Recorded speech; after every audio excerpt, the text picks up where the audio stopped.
אני חושב, אולי אני צריך יותר אהבה ועשו הבנאלי.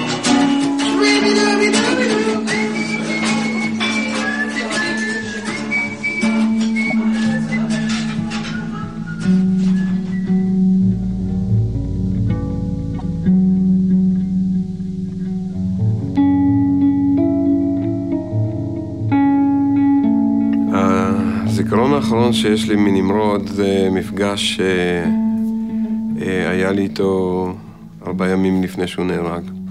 הוא היה צריך להכין את הטנקים לעלות ללבנון, וזה היה יום שהיה חום אימים, זה היה שבוע ראשון של אוגוסט. חבר'ה עבדו שם בטירוף כדי להכין את הטנקים לכניסה ללבנון.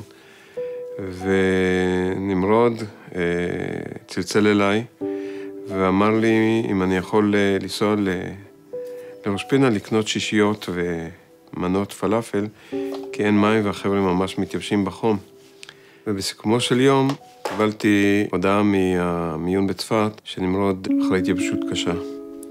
עליתי למיון וישבתי לידו עד שהוא חזר לעצמו, הוא היה מעורפל כזה. הוא כאילו פתח איתי בשיחה חד-כיוונית, הייתי קורא לזה. הוא דיבר ואני הקשבתי. הוא אמר לי שיש לו תחושה שמהמלחמה הזאת הוא חוזר בארון. התחיל להסביר לי בדיוק איך הוא הולך להיהרג. אני אומר לו, נמרודי, תעשה לי טובה, סגור את הפלאפון ותיעלם. ומבחינתי המדינה יכולה לחכות באותו רגע עד סוף כל הדורות, כי אני רוצה את הבן שלי בחיים. ואז למחרת הוא חזר למלחמה.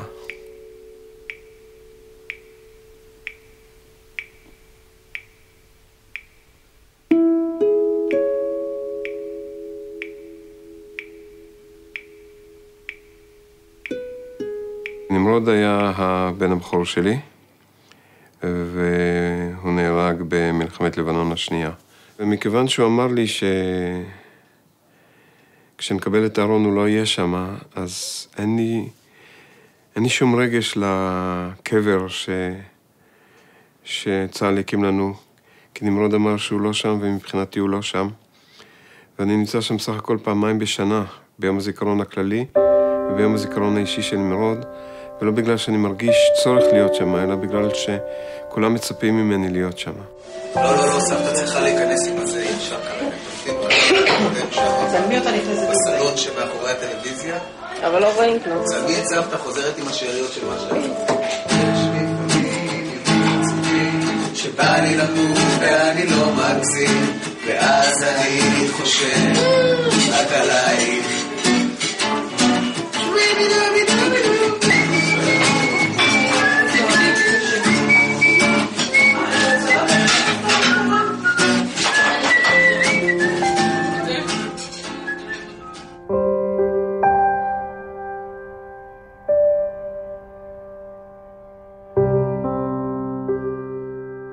השנה זה יהיה 7 שנים. אם הייתי פוגש את נמרוד עכשיו,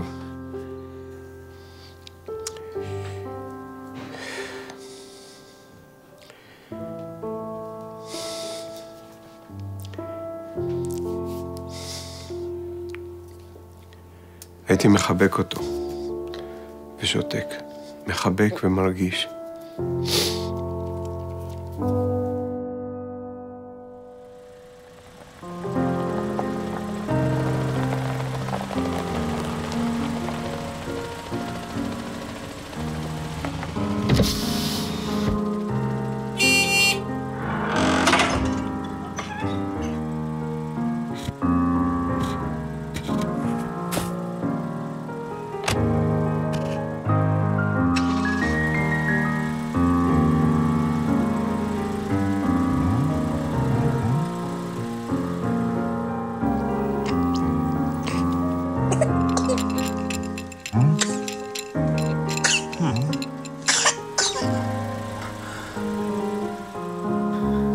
אבא, אני פוחד. יש פה בלגן, אין אוכל, אין מים. אני מהמלחמה הזו חוזר בארון מתים. הטנק יעלה על זירת מטענים, נפרוס זחל, לא נוכל להתקדם יותר. אז אני אהפוך למטרה נייחת שתחטוף טיל. הטנק יתפוצץ ואנחנו נשרף. כשתקבלו את הארון, אני לא אהיה שם, כי לא יישאר ממני כלום. יהיו שם 3 שקי חול בשביל המשקל.